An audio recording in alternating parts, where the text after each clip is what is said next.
What's happening, my kind of people? Thank you for joining us today on Cinema Recap. Looks like we're going to take a look at a 2006 romance drama called Curse of the Golden Flower. Spoilers ahead. We begin in 928 AD, China, during the Tang Dynasty. Yeah, I heard about those dynasties, don't know anything about them though.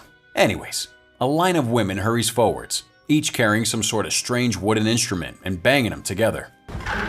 Immediately, a room full of women rise from their beds. Alright, I'm not the only one who's suddenly reminded of Spirited Away. So the women prepare themselves, dressing and making themselves presentable. They help each other do this, as their dresses and all that comes with them look like somewhat of a lengthy task. A young man who's announced as Prince Yu enters the building, which inside is insanely decorated in colors of mainly gold, red, and purple.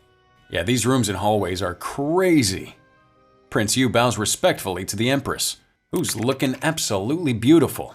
Makeup all perfect and body adorned in gold. Seriously, look at those claws. Also, a bright yellow flower in her hair. Prince Yu tells his mother, the Empress, that Jai's on his way, and he hasn't reached the palace yet, but is in the official inn awaiting orders. Yu's the youngest of the three sons. Jai's the middle son. We'll get to the eldest one later. It's currently the eve of the Double Ninth Festival. The Empress marches down the corridor with her son behind her, followed by several servants. She stops suddenly, her breathing irregular, as she's grasping the fabric of her dress. Whatever happens, she quickly overcomes it and continues walking, though still looking a little shaken. She meets up with the eldest son, named Wan, who was born to the Emperor's previous wife. Moments earlier, you mentioned that when the Emperor arrives, Wan will ask permission to leave, as he wants to see the world. The Empress meets with Wan and dismisses everyone in the room, including you, so that they're alone together. She asks if he's afraid of going. He turns away, replying that she is his mother. She replies that they're not related, and that they've been intimate for 3 years. Alright. Wan expresses doubt, and the Empress tries to kiss him, only to have him push her away. Well, she leaves, and Wan goes to greet the Emperor, while the Empress is giving her hourly medicine. Now everyone in the palace, servants included, are all beautifully dressed, the corridors having the most vibrant colors. The Empress now drinks her medicine, which appears to be some kind of tea, and then slams down that cup on a tray before washing her mouth out. Now outside before the palace, there's a literal army of servants and soldiers. Between them is the Empress, either side of her, the youngest and eldest son.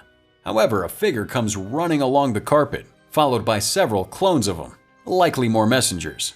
And the leading man calls out that by the Emperor's command, the welcoming ceremony has been cancelled, and that everyone should retire to their chambers. That's quite the welcoming ceremony. There's honestly thousands of people here. The leading messenger tells the Empress that the Emperor has been diverted to the official inn, and that he'll meet with the Empress and the two sons tomorrow morning instead. Now elsewhere, at the official inn, we meet Prince Jai for the first time, who treats his father with incredible formality as the Emperor arrives, literally bowing before him. The Emperor gives his son permission to rise, marching forwards wearing armor of pure gold, and looking like your video game boss fight. Prince Jai declares to his father that it's a great honor to have this visit.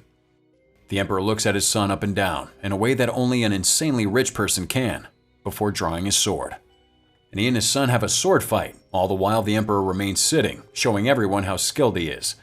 He disarms his son, and the prince's sword falls to the floor. Jai bows to his father once again, complimenting his skill, and the Emperor does the same to his son.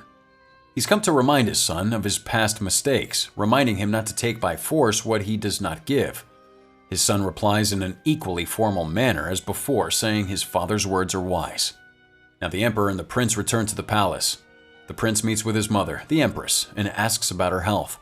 We come to learn that they have not seen each other for 3 years. She says that she's been well enough, and her son tells her how much he's missed her, and she cries tears of joy. Elsewhere, the king sits on a heated throne and is informed by the imperial doctor that the Empress has been taking the herbs as he's instructed, going on to say that the black fungus is being added by his daughter, whose name is Chan. It's been 10 days so far. The Empress and her son Jai continue to talk. Now the Empress is embroidering a beautiful golden flower into fabric, a flower called a chrysanthemum, the same one she's wearing in her hair, and she tells her son it's for the festival. Without warning, the Empress collapses. Alarmed, her sons asking the servants, who all rush to her, what's wrong. One of the servants says she doesn't know, and that this is the third time it's happened. Now the Empress composes herself and waves the servants away. Alone now with her son, he's asking her what's wrong, but she's not answering, instead telling him to go visit his brothers. Well, he meets up with his brothers, again very formal, and Jai speaks of his concerns for his mother's health. Juan, the eldest son, says that they fear she's anemic, and Yu mentions that she does take her medicine often. Jai says that she's been embroidering a lot as well, and Yu adds that it's for the festival. So elsewhere, the imperial doctor speaks to his daughter, telling her that he knows she's been seeing the crown prince. He's encouraging this, and tells her to see him more, and then he warns her of the dangers of the black fungus, telling her she hasn't learned enough. He warns her not to breathe a word of it, or they will be killed. And she discreetly adds the black fungus to one of the pots nearby, the one to be served to the Empress, no doubt. She's invited to come in and pours the Empress her tea. She drinks most of it, before tipping the last of it back onto the plate Chan's holding out to her. Now later on, in preparation for the festival, the grounds of the massive courtyard before the palace are covered with chrysanthemum flowers. The family's reunited once more, and the Emperor, the Empress, and the three sons sit at a table that is all showy and vast in size, as everything else we've seen so far. Emperor's asking the family why they all gather together for every chrysanthemum festival, and Yu, the youngest son, answers. On the 9th day of the 9th month, the sun and the moon join together in the sky as one, and it symbolizes strength and harmony of the family. Harmony. Right. The Emperor goes on to explain the shape of the terrace and the table, the terrace being round and the table being square, representing that heaven is round and that the earth is square. He then goes on to explain the laws of heaven and how everyone has their proper placement. This is natural law. His eldest son requests his father's permission to view the world outside the palace walls. The father's not answering, asking only if there's anything else. Yu begins with asking permission to speak, however is unsure if it's appropriate to voice his thoughts, and so sits back down. Now the Emperor mentions that the Empress did not finish her medicine, telling her that she must drink what's left over. The unfinished medicine is brought back to her. She doesn't drink it. The Emperor orders his sons, the eldest and the youngest, to remain kneeling beside her until she does drink it. Then the middle son asks the father to let her not drink it. The Emperor refuses, and so the oldest son encourages her again, saying that she's been drinking it for years. So she finally drinks the remainder of the tea, and the sons go back to their seat. The Emperor comments that her symptoms made her unaware, and that she's being treated well. Yu finally has the courage to speak out, saying he wants to command the guards to gain experience for the festival. But the Emperor passes the responsibility to Jai instead, who accepts, because of course he does. Later, the Emperor summons the Empress to see him, and he tells her about her condition, anemia, saying how serious it is and that she needs her medicine. She defies him once again, and he loses that temper, finally breaking his calm demeanor, tossing the scales aside. He tells her that if her father were not such an important man, he wouldn't act with such restraint, going on to say that he tolerates her for the sake of appearance. Ow. The medicine's brought to her, and the Emperor personally serves it to her. She drinks it and thanks him before leaving. Now her condition worsens, but she continues with her embroidering the chrysanthemum flowers. Now elsewhere, the Emperor tells his eldest son, Juan, that he's his favorite son, mentioning briefly that his mother died during the chrysanthemum festival when he was away. And Juan tells his father that he doesn't wish to inherit the throne, telling him he's without talent and doesn't deserve the throne, and he begs him to appoint another heir. Once Juan's alone, he meets with Chan, and they embrace each other. "Oh, you lying son of a..." Chan encourages him to ask his father again after the festival, reminding him to take her with him. She says that once they have escaped the palace, they can finally be together. The Empress is alerted and strides into the room with little warning.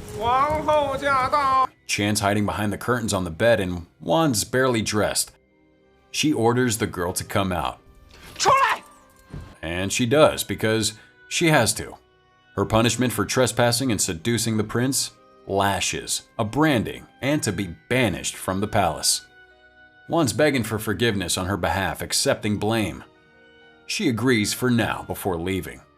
And she orders her servants to leave her, completely alone now. She's walking slowly along the halls, shortly after retiring to her room to continue embroidering. A figure in black enters her room, bowing, a spy of some kind. She tells the Empress she's discovered the black fungus that has been added to her tea daily.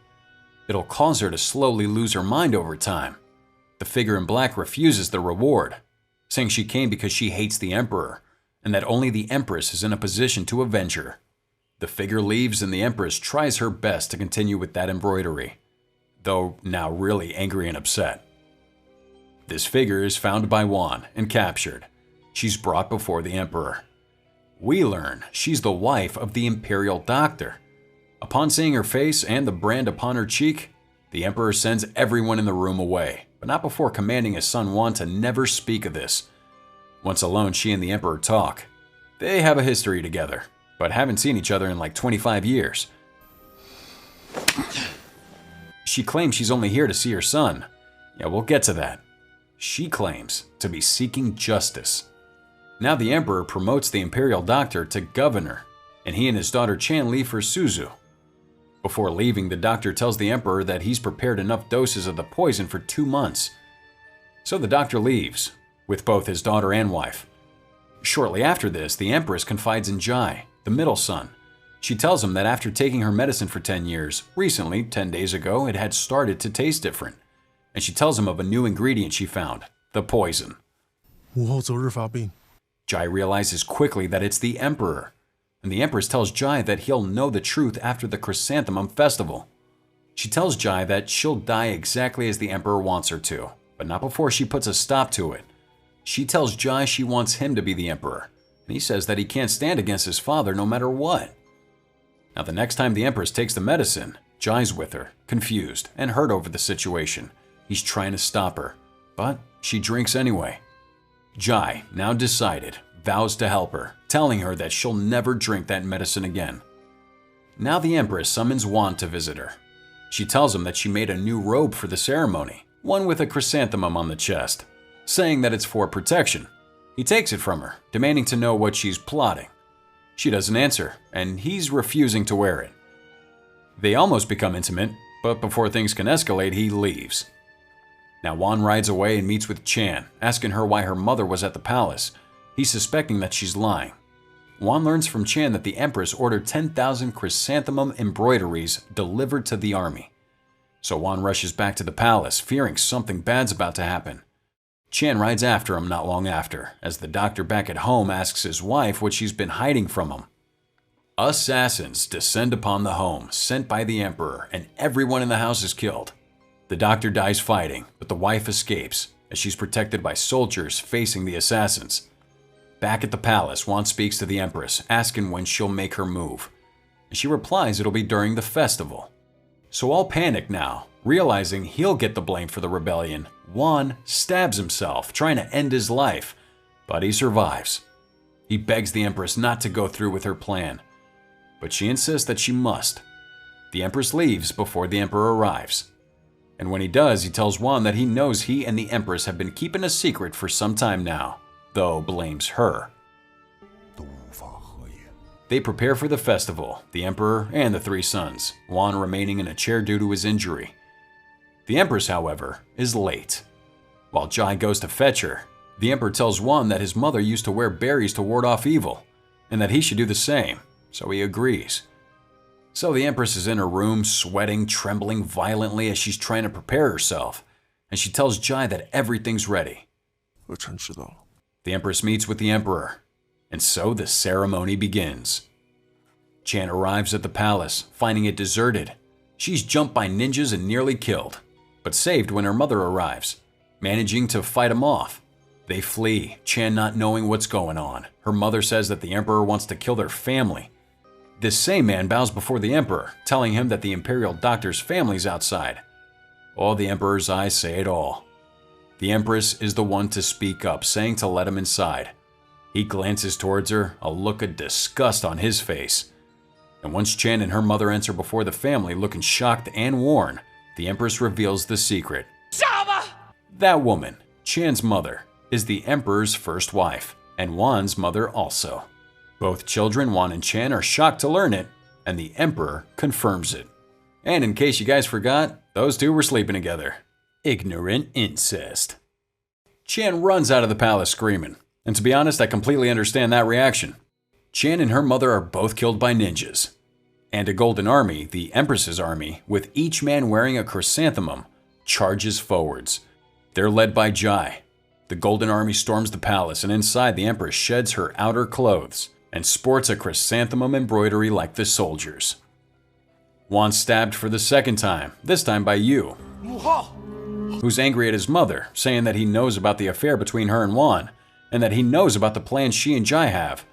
He's demanding the throne. The golden soldiers enter to kill the king, but are stopped by the ninjas.